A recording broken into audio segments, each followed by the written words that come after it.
Welcome back to Digging Deep, the podcast where we offer bereavement bites for time-pressed professionals and where we explore the trends, challenges, and stories facing the future of death care in Canada. I'm your host, Heather Kiteley, President and CEO of GFD and proud second-generational funeral director.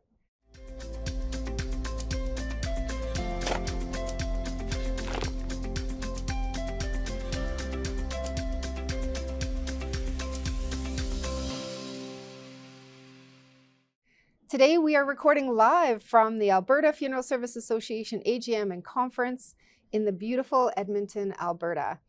This is an incredible gathering of professionals committed to elevating the standards of care for the families that they serve every day.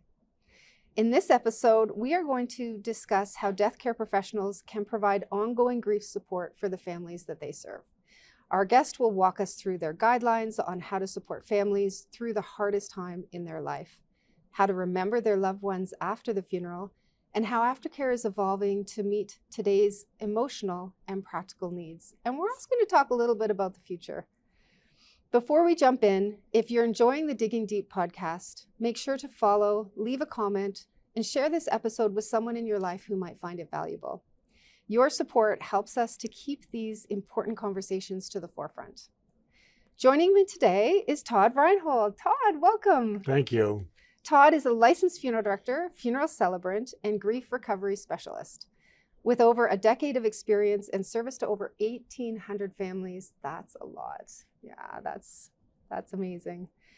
He is an expert in providing comfort during the most challenging of times, the loss of a loved one.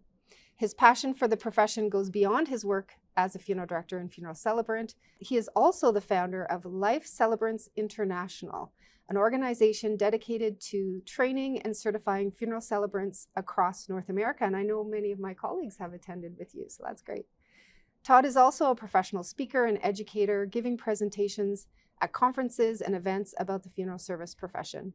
His presentations focus on maintaining a relevant future for funeral service and are geared towards all funeral service professionals, owners, association staff, and boards of governance. Welcome, Todd. Well, thank you for having me. Appreciate that. We are thrilled to have you here. Thank you. So let's kick off our discussion by talking a little bit about you and your passion and how you found yourself, beginning that journey of helping 1,800 families. That's the amount that you must have learned from all of those people is incredible to think about.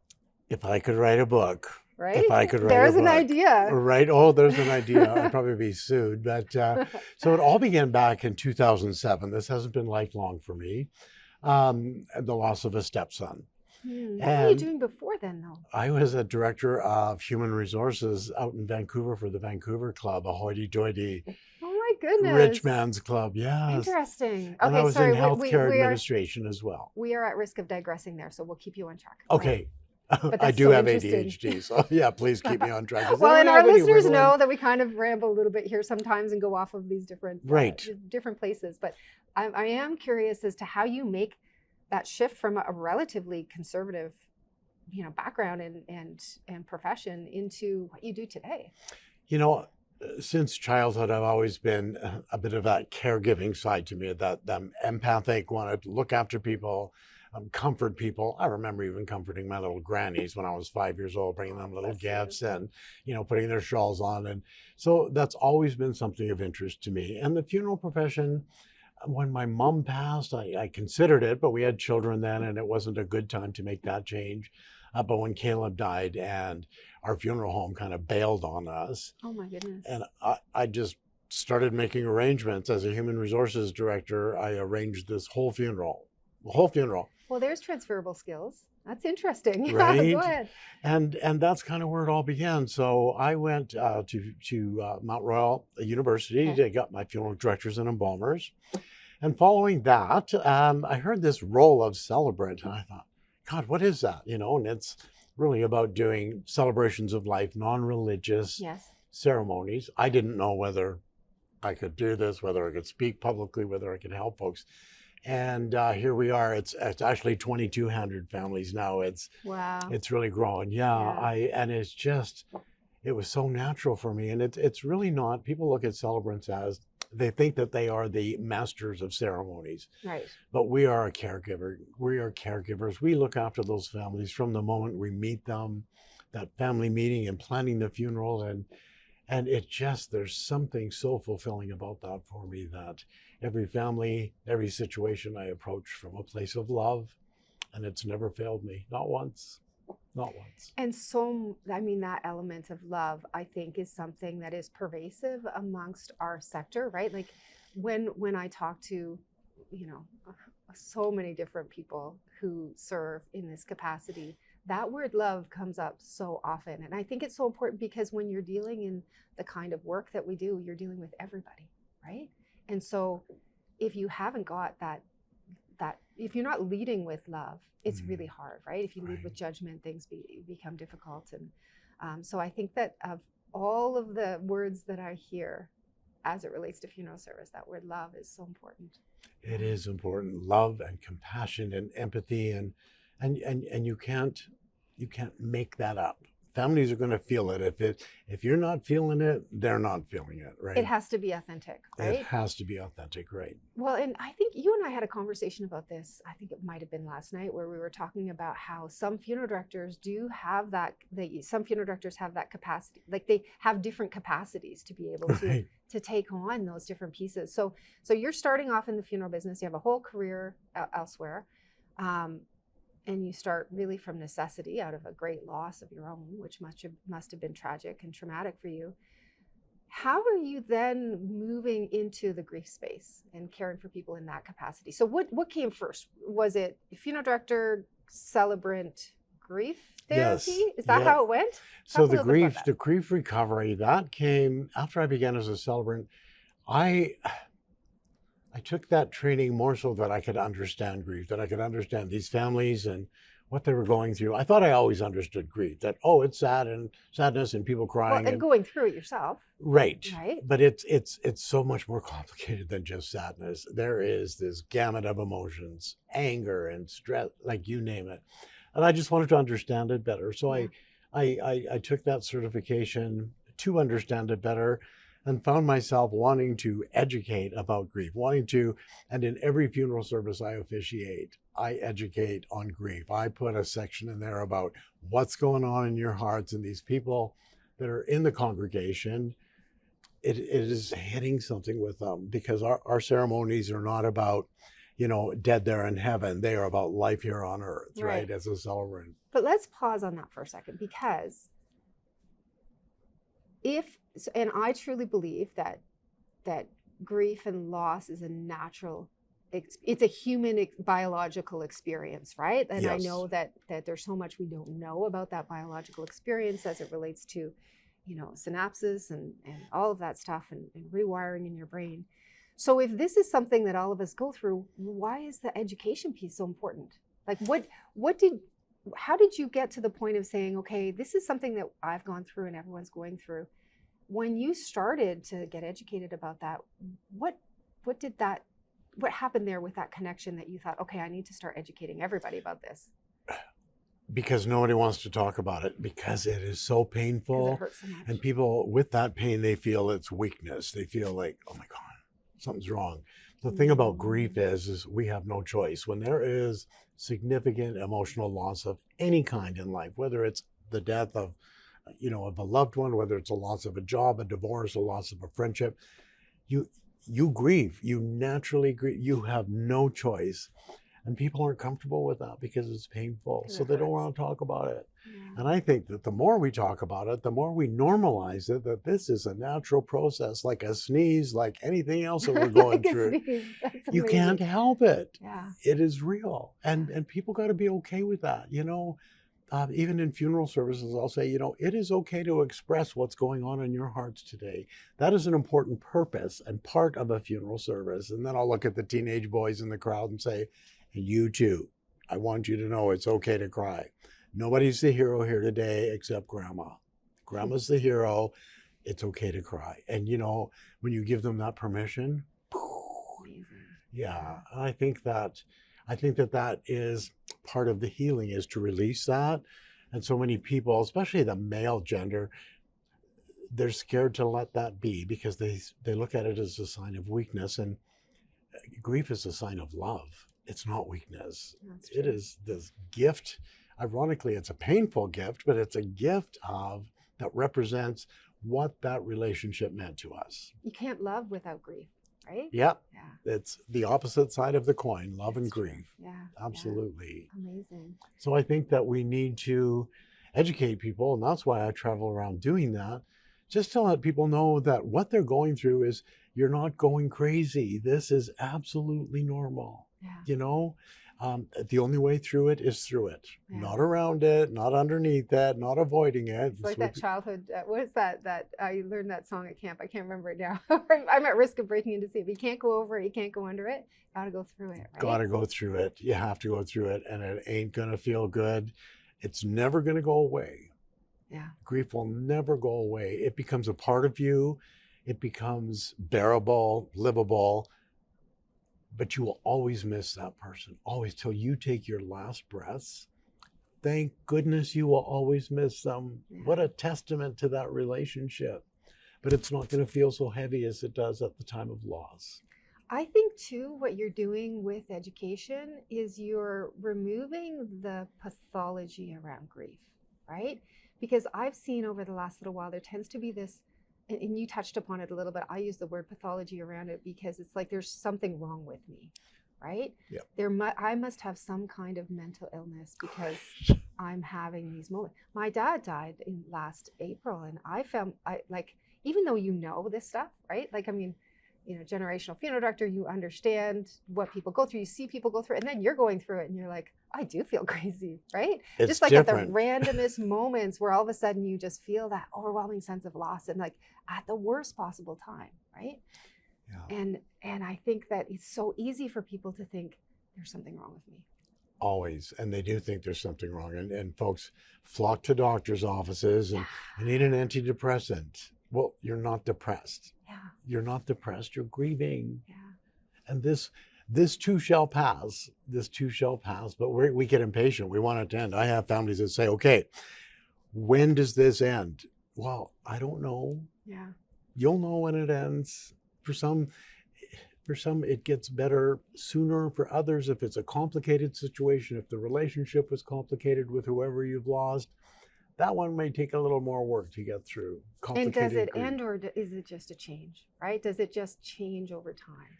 Become It's more subtle. Yeah, like I think you said this earlier. It's always there with you. It's just how you're managing it, or how you're coping with it, or how you're. It becomes a part of you. Yeah. And it changes you. You start having more, without even realizing it, you start having more good moments than bad moments. And then one day you kind of wake up and go, oh my God, I had a whole good day yesterday without crying when I drove by McDonald's and remembering coffee with mom there. And that's okay, right? It doesn't mean that you love less. I think that's right. Too. And people, that's another thing about grievers, is they feel guilty if they feel good. Yeah. Especially children, I think. Yeah, it could be. Right? Because they sort of go in and out of those moments, right? I saw that with my kids. It's very confusing for kids because they don't, depending on their age, but at certain ages, they know what's going on, but I don't think they understand forever. I don't think they understand the finality of it, and their grandma's literally not coming back. Yeah. And so important, I think. I mean, we could go off into a whole tangent here about the importance of being honest with children around death, and the importance of using the language that they can relate to, right? Mm-hmm. Cremation is a word that is very hard for anyone to understand. Right. And how do we talk to kids around that? Let's take a minute to talk about that. I know it's a bit of divergence of what we were going to talk about, but I think that for anyone who's listening who doesn't have exposure to our work, who has small children, I mean, everyone is going to experience this at some point. What are some of the ways that you help parents, or language that you think is important to describe cremation for children? I think that's probably the hardest part. The finality of the disposition.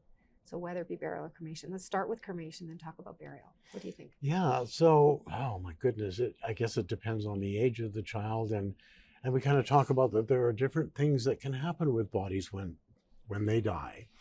There are different ways that we deal with that, whether it's burying the body in the ground in a casket, or whether it's cremating the body. And that one's a tough one. That one's probably the toughest one for kids to understand, that retort, which is the crematorium. Yes. And to understand that body is reduced by heat flame. Yeah. Yeah. You know, that's a scary one for kids. So I'm probably not the greatest one to describe that to them. That one's avoided a lot with children. Yeah. A lot. One of the things I used to talk to families about was using words that were very concrete. So dead bodies can't feel the way that you and I feel, right? They can't speak, they can't hear, they can't eat. One of my colleagues had this really great analogy that she would use sometimes for children as it related to cremation to show them that the act of cremation does not hurt the person. And she would say, you know, you have a piece of your hair, right? And if you pull that hair when it's in your head, it hurts. And then she would pluck her hair out. She said, now I can do anything to that hair. It doesn't bother me anymore. I can even light that piece of hair on fire and I don't feel it. And I thought that was such a really great way to sort of relieve children of that sense of, oh my gosh, you know, the pain of cremation. So and I also talk to them about that.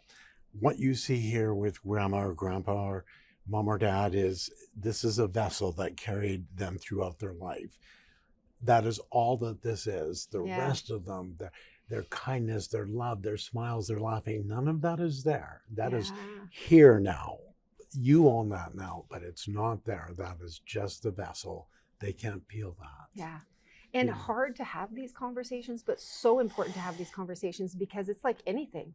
Your imagination is always worse than the reality of what it is. So important. And you know, the words that we use, you know, in the funeral industry, we use a lot, passed away, Yeah. which is fine.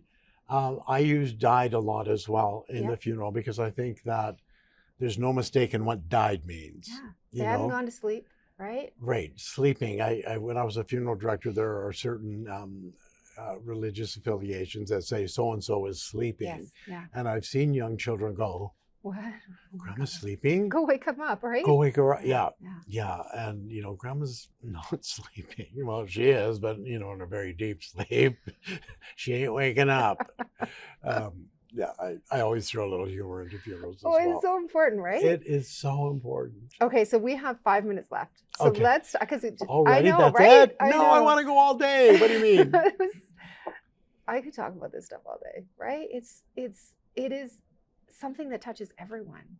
And that's, I think, really the amazing gift that our profession gives us is that it allows us to connect with people on something that is so universal.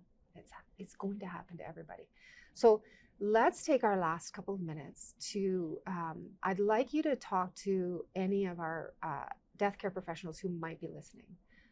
Why do you feel that, let me back it up, because I think I want to talk a little bit about what do you worry about for the future of caring for families? And so I want you to start with, why is it important that death care professionals understand grief, educate families about grief, and include that in their facilitation of all of the things that are happening? So why is that important? And what are you worried about for the future? Why is that important? Because that's what we're all about. That is the basis. And we're slowly moving to that. Disposition seems to be our focus now. Burial, cremation, would you like some jewelry? Yes. How about a little DNA sample? How about this? How about that? And nobody's asking about mom's favorite chocolate cake recipe. Tell me about your mom. Tell me about the things she loved.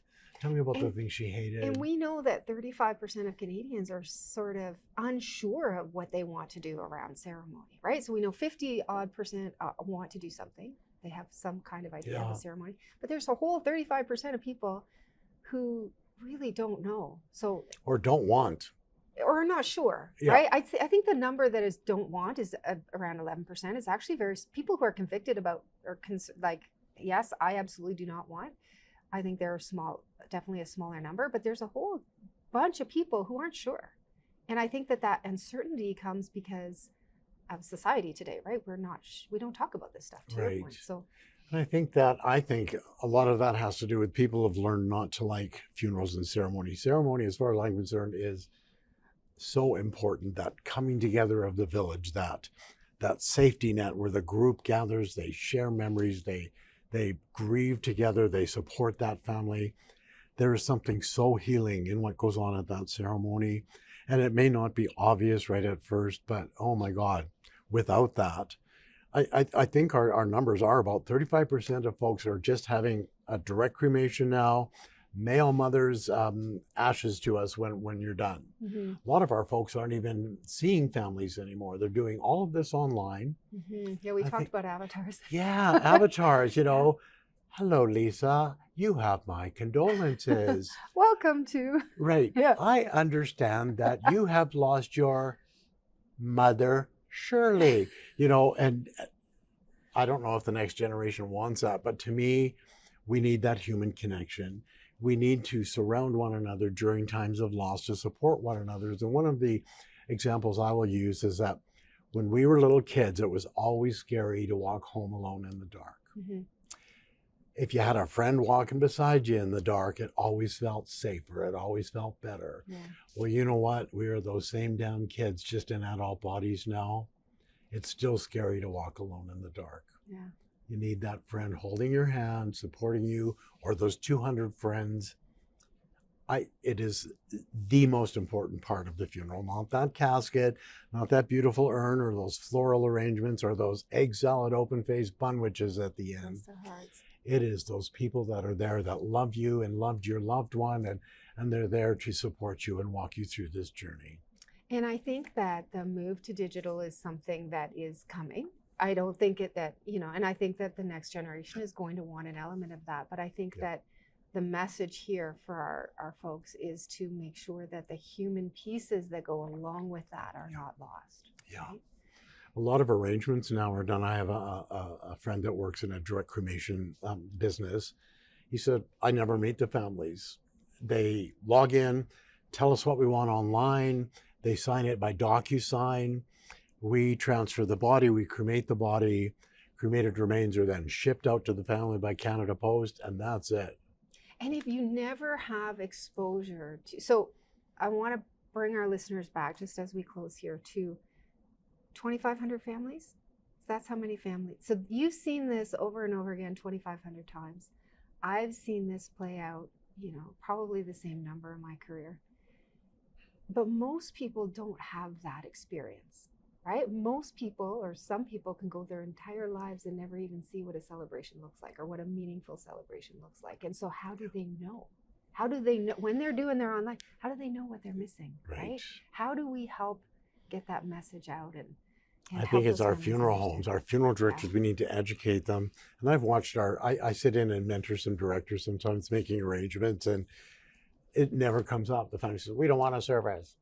And the director doesn't say, well, there are so many different ways we can do this. We don't have to go downtown to the church on Center and Main Street. Yeah. How about we have a backyard barbecue and we have this celebration and everybody's having a good time and a picnic and we're laughing and talking about grandma, and that's a funeral. Like I have so many people that leave funerals that I do that go, wow, that's a funeral. Now I want a funeral. Yeah, now I get they see it. that and they have that experience. Yeah, and we need to move in that direction, to move away from that traditional, somber, sad, everybody's dressed in black. The women all have hats and veils on. It's pouring rain, black cars out front. Everybody's got umbrellas, No, we got to move away from that. We got to allow color. Oh my God, even the dress is changing at funerals. We've just got to lighten it up a bit. It's sad enough already. Let's not make it any worse. Let's comfort these folks. It's okay to have a little laugh at a funeral, to put a little fun in the funeral. We were talking in one of our previous podcasts about how laughter is a release, right? Totally. An emotional release can come in so many different ways, and laughter is an emotional release. I lost my little brother suddenly. He was 55 about 3 years ago. He died on Halloween, and I officiated his funeral because I thought, who else can do this? I was a little nervous. I didn't think I'd get through it. But how I opened it was, I thanked everybody and welcomed them for coming. And I said, of course, leave it to my little brother to screw up and ruin everybody's Halloween, and everybody kind of laughed. And that was kind of how we relaxed them. And then that kind of just the mood relaxed a bit. It was Yeah. quite a tense situation. So Yeah, interesting. Well, our time is up, and I just want to take a moment to thank you so much for being here and for sharing your experiences, not just with our listeners, but hopefully some of our listeners will share that with families who can hear that message of how important it is. And I think that the overriding thought here is that you can't have love without grief, and it's just normal, right? that's right. So thank you so much for joining us for this episode of Digging Deep. I hope for our listeners that our conversation with Todd shed some light on the powerful role of customs and ceremonies and the importance of taking some time to laugh and cry and share those experiences And the coming those together of memories. people. And the coming together of people, right? That human experience that is universal, right? And how I think that those experiences are what help us navigate that grief, right? As we move forward. Absolutely. Yeah, so powerful. If you enjoyed this episode, please take a moment to follow, leave us a comment, and share the Digging Deep podcast with a fellow professional or someone in your life that you feel that this message is important to. Your support helps us to continue to bring these important conversations to our community. Until next time, I'm Heather Kiteley. Keep on digging deep.